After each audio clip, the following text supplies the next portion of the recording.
So in this video I'd like to give a few more tips on how to prepare your toolkit for the first time. Now, what I've talked about in my other video is how we can trial fit pieces together and to make sure that you sort of slowly work them in until they fit easily into the slots. Now, one thing I didn't think of at the time, which has occurred to me since, is it something you can do to relieve the pressure? Because this is probably the most stress that your toolkit is ever going to be under. So if you're ever going to break your toolkit, it's most likely you're going to do it when you're first using it. Once you're actually in the full throes of making terrain, I don't really see any reason why this should break. So my tip anyway is that on the sheet, because of the way that a laser cutter works, if you imagine this is the upper surface in the laser cutter, and the laser beam is going to come along and cut these lines. And it has to cut through the thickness of this. This is only about 3mm thick. It's much more obvious with a thicker piece of material. But although the laser cutter is reasonably fast, the upper surface of the wood is going to be exposed to the heat of the laser for longer than the bottom surface. So what that means is, and I don't think this will come out very well in camera on film, but if you have your own toolkit you can observe this, that the width of the line on the upper surface is just ever so slightly wider than the lines on the lower surface. We're talking just a 1/10 of a millimetre, if that. But it does make a little difference.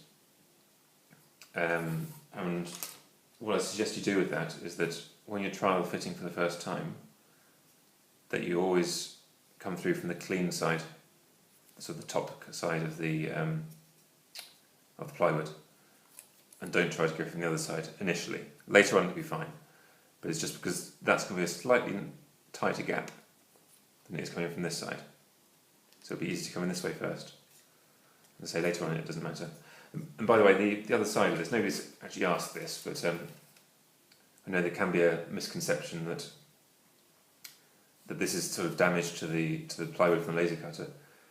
But actually all these marks you can see, it's what it is, it's the glue between the layers of the plywood. If you imagine underneath the laser cutting bed, there's an extractor to pull the hot gases, the smoke and so on, out of the laser cutter and out into the outside world. So what that's doing, that suction, is also pulling the glue as it sort of liquefies or vaporizes through these gaps. And here it's going along the honeycomb of the laser cutter bed. So this is just it's just kind of soot and glue. And actually, if you were so minded, you can clean all this off if you want to. I'm not sure why you'd want to for a working toolkit.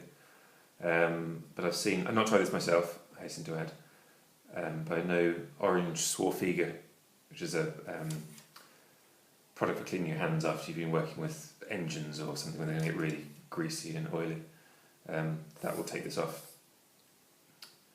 Just to show you that it's not the wood that's damaged. So that's my first tip, which to remind you is always trial fit onto the clean side of the wood, not the side of soot on. So the next tip is on this depth cutter at the top here, which I didn't talk about in my last video. So these are the pieces cut from another sheet.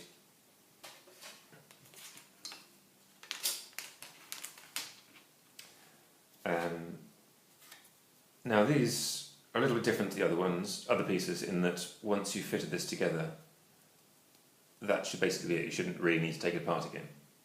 So there's no harm in that being a really tight fit. But what you don't want to happen is if you just get these two pieces together, it's going to fit together initially because there's not very much to stop those two pieces coming together this far. But if you just push them together, you might be fine. In many cases you will be. But if one of them is just a fraction too thick, you could end up splitting the other one. So what I would suggest is you try it. If you start to meet a lot of resistance, you feel as if, is that going to break, I wonder? Take it apart. Obviously you can do it as we did before and trial it a few times, but that may not be as effective, because here you're really levering apart the wood in a way you're not so much with those with these slots, because at least it's connected on both sides. But here it's a bit like driving a wedge in, which is what you do to separate a big piece of wood. So my tip is you could get something like a needle file. Some people have reported using these successfully, and just sort of run it over the surface. A bit more than I've done there, I'm just kind of demonstrating. If you don't have a needle file, or like mine, you've used it so much for miniatures that it's all worn smooth, you could get a ruler and a piece of sandpaper, and this will do the same thing. Just wrap the sandpaper around your ruler into your slot,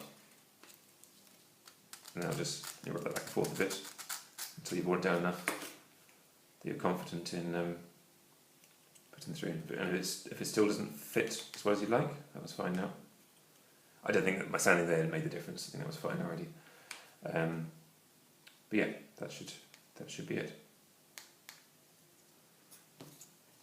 And in the end, so I'll test these two now. I don't know if this is going to fit or not, but if not, we shall adjust it.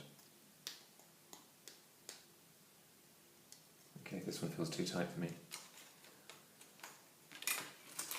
I like it. Sorry, it's a bit clumsy here.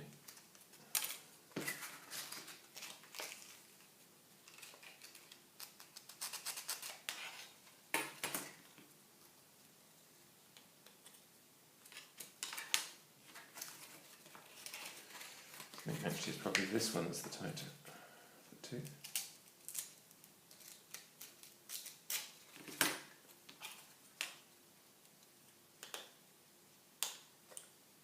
There we go, that's fitted. I'll try this.